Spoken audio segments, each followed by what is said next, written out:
What's going on, Collectors Optical 20, back for another video review. This time we're going to talk about some video game peripherals. So I got this two portable monitors, if you want to call them. So basically this is the G155, the one on this guy right here on the left of your screen. The one on the right is the newer version, which is the Sentinel. For games, this is the G170. So I basically 155 stands for, it's 15.5 inches, the screen size, and the other one, the Sentinel, is 17.3, I believe. So the difference is, as you can see here, the one on the left is what, 7 years old, maybe, the one that I had for a while back now, and this one, the one on the right, I just bought it recently. We've been playing a few LAN games, and I decided that maybe I should upgrade. After 7 years, even though we don't play that much, it went on sale for Black Friday, and I got it for, I think, 180. It was on sale for 200, but I have the 10% coupon from eBay, so I bought it from Newegg. But I think they also went on sale on GameStop. So I figured, you know what? Maybe I'll sell the G155. Who knows? Or give it to my kids. They play a lot of video games lately, and so we'll see. But I'll show you the differences, and I'll tell you if you should upgrade or not. If you have the old G155, if you were, here's the thing with this personal gaming entertainment or whatever. Uh, you don't use it that much unless you travel often, which I don't. Every once in a while we go on a trip, but the last thing I want to do is stay in my hotel and play video games. If we want to be realistic here, I when I do travel, unless it's like I don't travel for work, so I can see it if you're in the military, or like my cousin just flies all the time for work, and I see why you would bring this. But at the same time, if you are not a streamer or any hardcore gamer, you can bring a Switch, a PS Vita. There's so many form of entertainment right now that why would you bring such a humongous thing unless you're going on a LAN party, which is me and my friends has been doing, like I said, lately.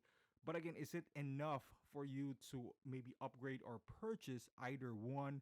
We'll talk about it, throughout the video.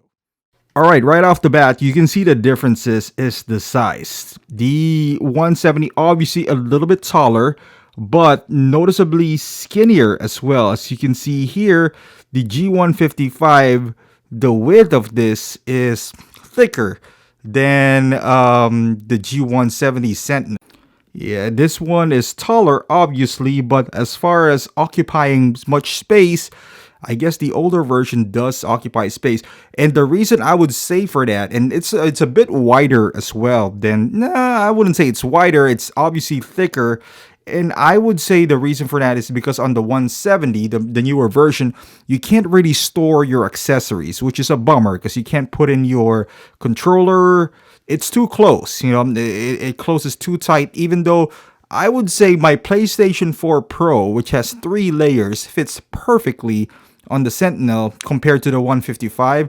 The 155 just has a little more room on both sides. That's why you can store. There's 2 pouches included, which is only 1 pouch included in the 170. Although the pouches on the 155 you can put inside the case, while on the 170 you can't. You just carry it along with you, put it on your backpack or something. If you want to check out the back part as well, so basically this is the one facing the table. So on the 155, it has this 3 rubberized, feet, so it doesn't move around at the table.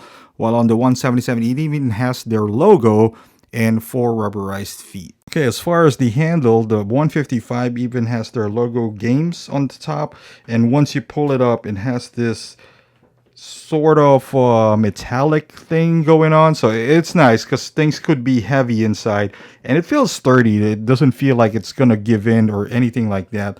While on the Sentinel, it looks just nice and streamlined, like better design in overall, in my opinion.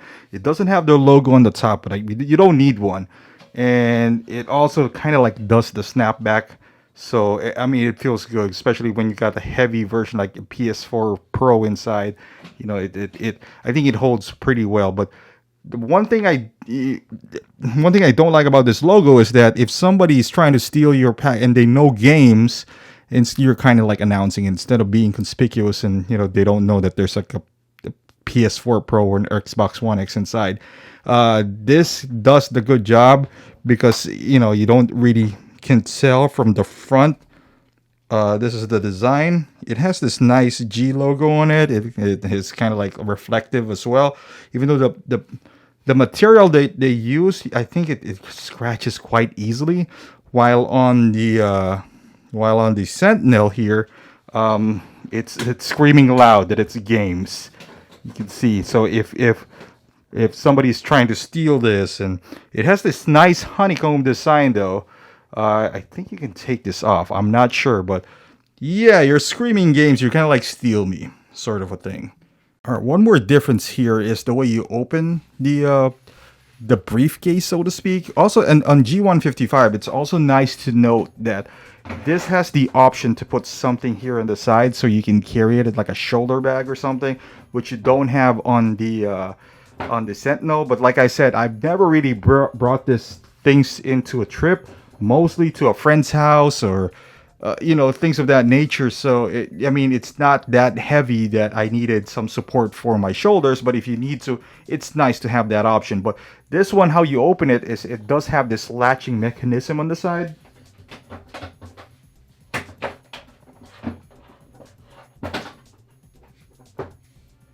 And there you go. You just open it just like so. I have this is the two pouches that comes inside, and it does come with this foam that's reversible. And as you can see here, it says Xbox 360, and on the back end it's PlayStation 3 Slim and Xbox 360S. It's because this is an older version. G155, they don't even put this on the website anymore. This was made for those consoles, which was in terms would be 2 generations ago. I know we're towards the end of PlayStation 4, so I just mentioned 2 generations ago. But the biggest, I would say, advantage, it has this 2 pouches that comes in a Velcro, and it just attaches here. So that's one. So when you travel, I always bring in some extension cords and whatnot. So you can put them inside. And on the other side, whatever peripherals you have, kind of like the adapter or the HDMI cord and all that good stuff. Compared to the Sentinel, which is, I'll go on the other side here. There's 2 latches, these 2 ones right here. So you just kind of like push them up. Oh, by the way, on the Sentinel, there's a kickstand on the back. If you didn't watch my review, it's right here. On that side, so they mentioned you should open that up first so the screen wouldn't tilt over, which makes perfect sense.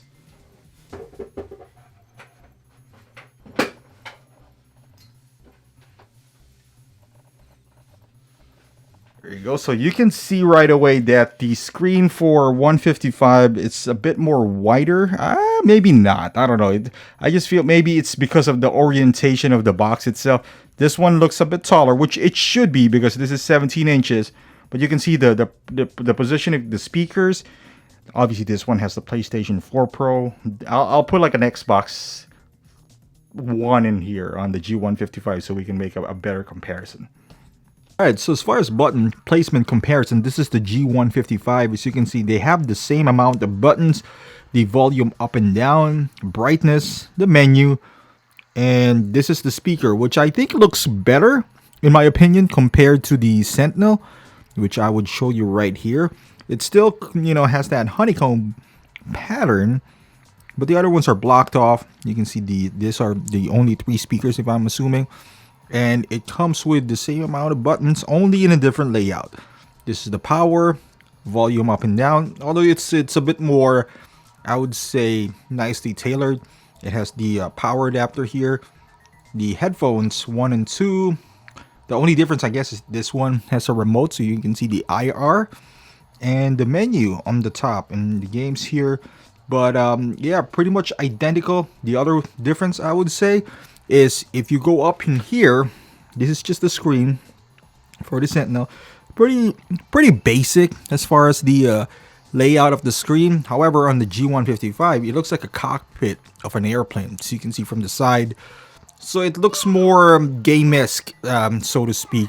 And right here, that's the side, and the top has a little bit more flair to it, compared to the Sentinel. Alright, so this is my current setup for both. Well, just for the sake of this review, you got the G155 on the left. Now you can see the size difference between the two, even though it's not that huge, like what, almost 2 inches, 2 and something inches. But right away, you can't tell from this video, but I'm gonna switch to another angle. But the colors are definitely different from both. But yeah, if you're asking, the one on the left is an Xbox One S. The one on the right has the PS4 Pro. You can see there's more room on the side for here compared to the PS4 Pro. And it's not less because it's this bigger. This is just wider, this case right here. So this is the G155. As you can see, there's some sort of reflection. You can see my hand. However, on the other side, which is the Sentinel, this is matte. You don't see, you just see the light kind of bounce off the screen. There's this huge light right next to me, so I'm gonna turn this off. As you can see here, you can see the difference. You don't see me, there's a reflection. So I mean, would it play much of a factor? Yeah, I would say so, because one time I was playing, that's what prompted me to upgrade this, because I can't see. I was indoors, I was not even outdoors, and I guess there was a lamp, not even a lamp, just whatever, some light bouncing up, and I can't see who I'm shooting in Modern Warfare. And yeah, as you can see right here, I'm gonna raise the volume for both so you can kind of hear it. All right, so I'm playing a game here. This is the Lego Batman demo on Xbox One S. Let's see, it's still pretty decent, honestly. I don't know, the colors are not as vibrant, I suppose, compared to, you can see the volume right there.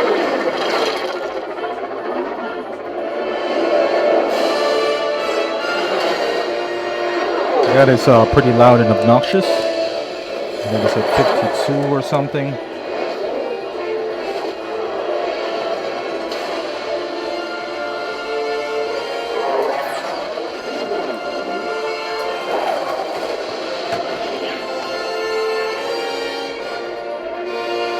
Alright, so that is the G155, and we're gonna jump over to the Sentinel, which another Lego game. Yeah, don't ask, I got kids. And this is Lego Marvel Avengers, I believe, or Marvel Superheroes. They're vibrant, so you can see the colors right away. It's much vibrant on the Sentinel, which is one of the reasons I bought this. The Lego, how it's red is really vibrant, and I know it's not the same game, but you get the idea.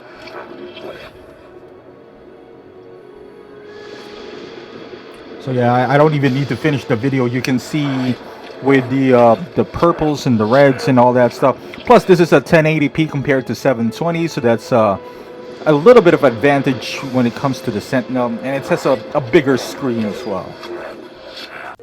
Alright, there you go, guys. These are the two systems. So if you have one, let's say you got the G155, I guess the question is it worth upgrading to the Sentinel?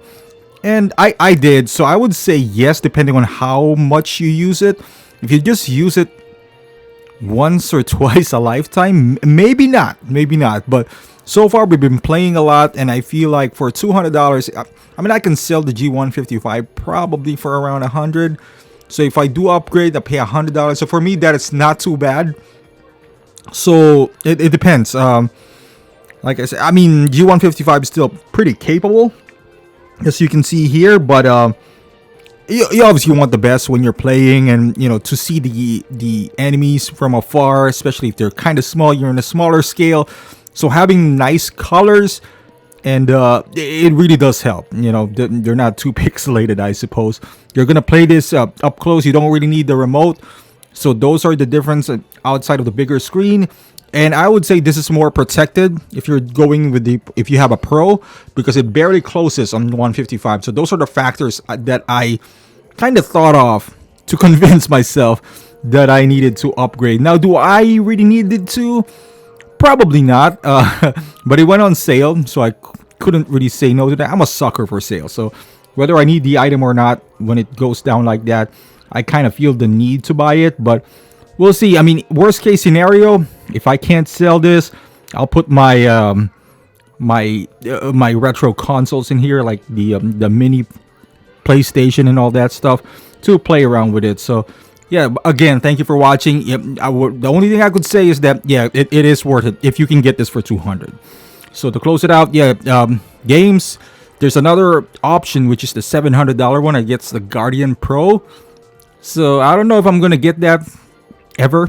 Probably not, but you know, something I would love to take a look at as well, because it's in 2K, I believe. So that's pretty interesting. So again, thank you for watching, guys. Hopefully you'd subscribe to my channel if you haven't done so. Follow me on Instagram. I'll put the link down below. I'll put pictures in there for like gaming and collectibles, and I'll see you guys in the next video.